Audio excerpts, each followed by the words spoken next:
Hello, true crimerers. This is compilation video number 3 of my worst deaths imaginable series from over on TikTok.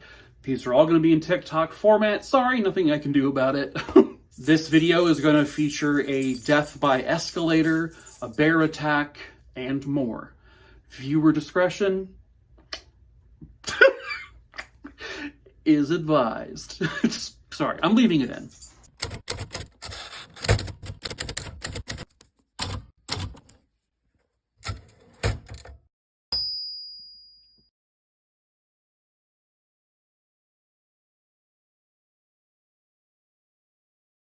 This is Worst Deaths Imaginable, number 11. And it's also another death at Disneyland. This was Deborah Gail Stone. She was born on June 18th, 1956. Deborah was known to be extremely outgoing, friendly, and quite honestly, the perfect person to work at Disneyland Park. She sort of embodied the persona of the happiest place on earth. She graduated high school in 1974, and that's when she got one of her dream gigs. She was hired to be a hostess at Disneyland.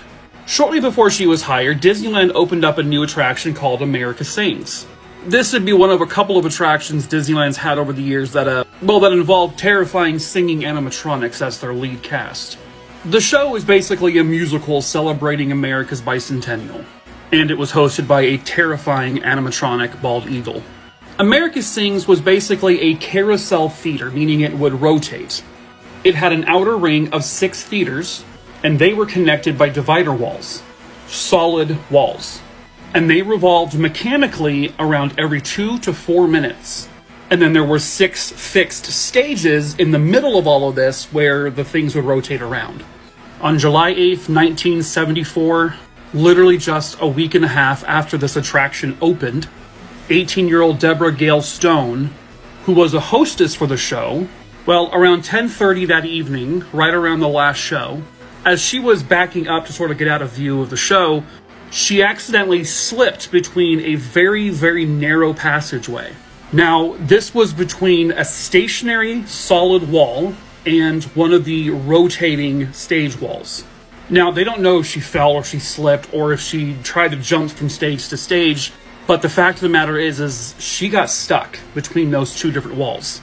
And she could actually be heard screaming in agony and in pain, because she was literally being crushed by the rotating stage and the solid wall behind her. I mean, we're talking a very, very narrow little section that she was in. And the stage was rotating for at least 2 minutes, if not 4 minutes, constantly crushing her. Audience members reportedly heard her screaming, but some of them thought it was part of the show, or that it was happening somewhere outside. But a couple other guests would inform the park staff after the last show, and when the stage was rotated for the last time, Deborah Gail Stone's body was found. Her death likely was not instant, as she was slowly crushed to death, screaming for help, but no one would help her. Her family sued Disneyland, of course, and they won a small settlement. The attraction was closed for a few days while they installed safety lights, and the attraction would close forever in 1988. Hello, true crimerers! This is Worst Deaths Imaginable, number 12. Viewer discretion is advised. In Colombia, on November 13th, 1985, the Nevado del Ruiz volcano erupted. At approximately 9:09 p.m. that evening, pyroclastic flows exploded from within the crater of the volcano. And then it melted the mountain's ice caps and it formed lahars, which I have learned is basically volcanic mud flow, which also includes debris.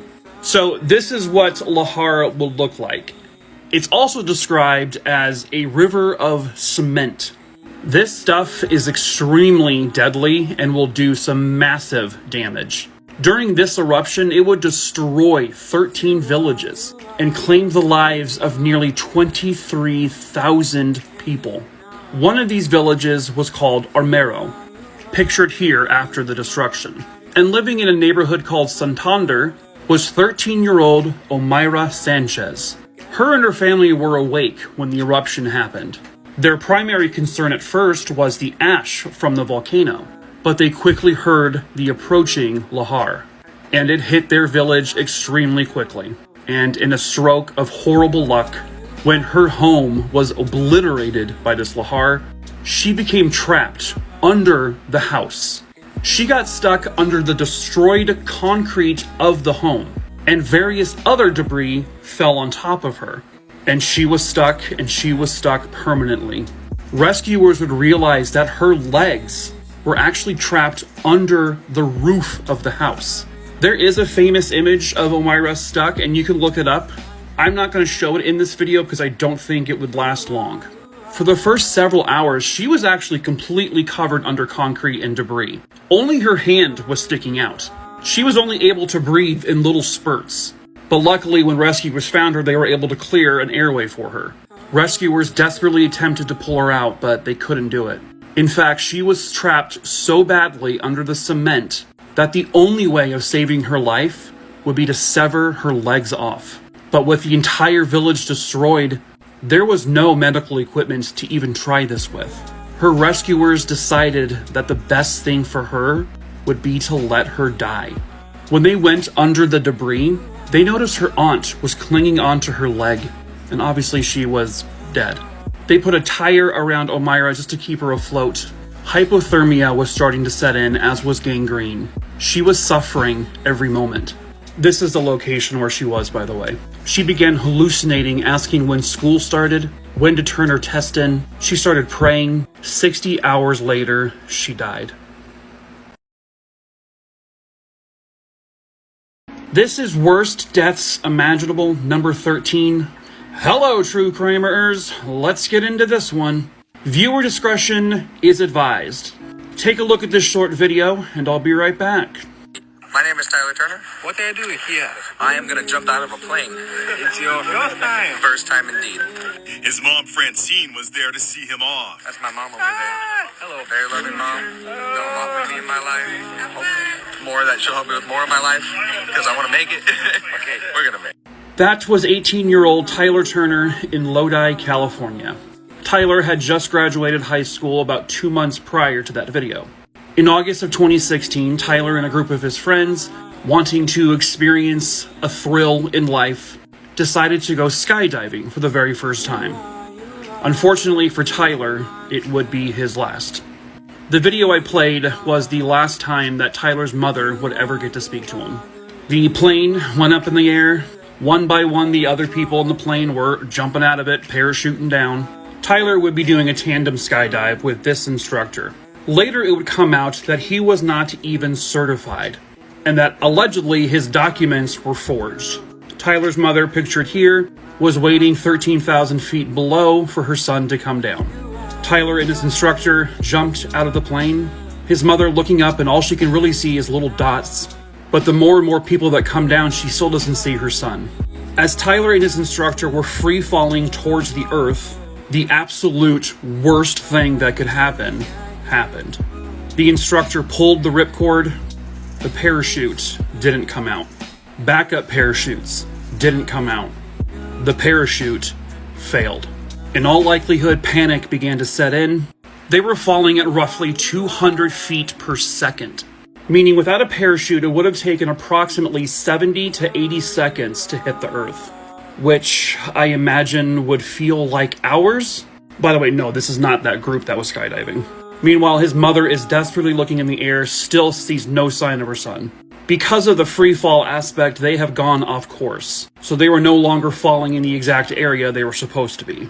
Approximately a minute to a minute and a half later, after they jumped out of the plane, and at roughly 100 to 120 miles per hour, they crashed into the earth.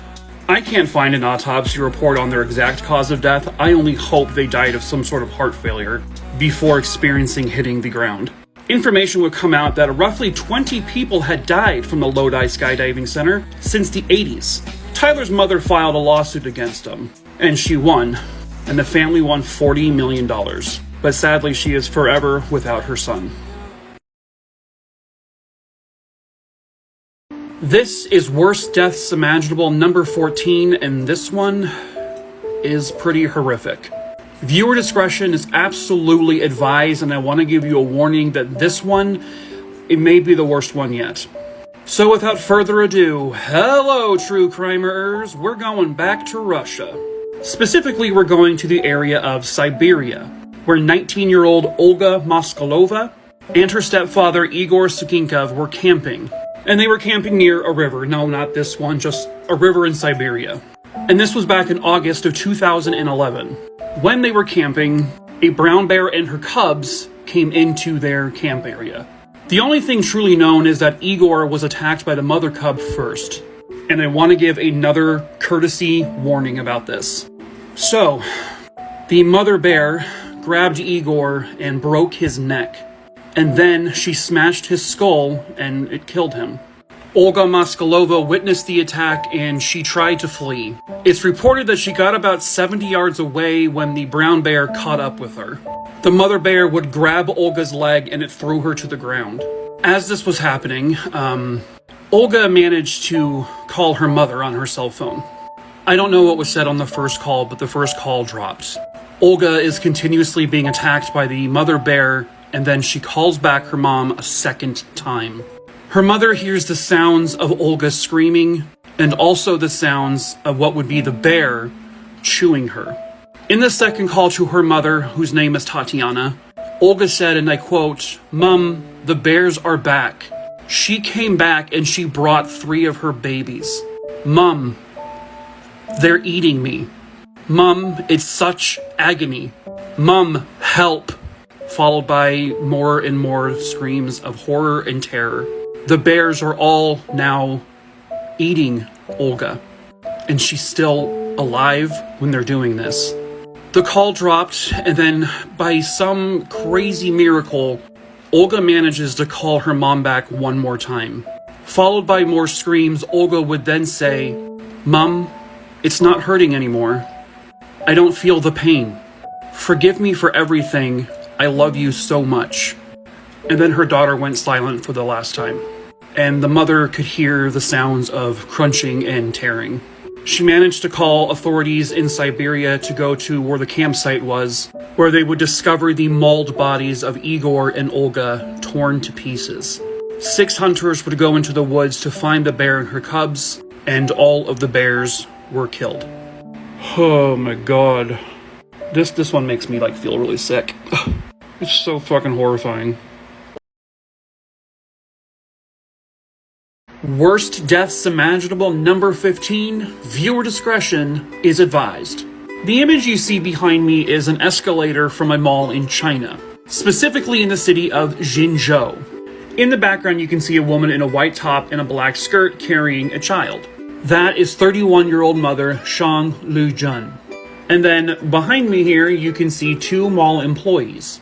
Now, allegedly, they were telling Shang that the panels right here at the top of the escalator were broken, and that they would need to jump over them.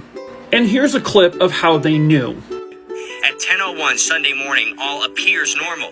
But at 10:05, 2 workers almost fall through the door. The escalator keeps running. Now, I am not going to show the video of what happens to Shang because this video will get taken down. But when she gets to the very top of the escalator, she picks up her young boy. She steps onto the silver platform thinking she's hopping over where they told her to hop over. But in fact, she stands on the loose panel. And the moment she does, the panel gives way and Shang and her son drop. Somehow she had the strength and the forethought to lift the boy up and actually push him over the extra area, saving her son's life.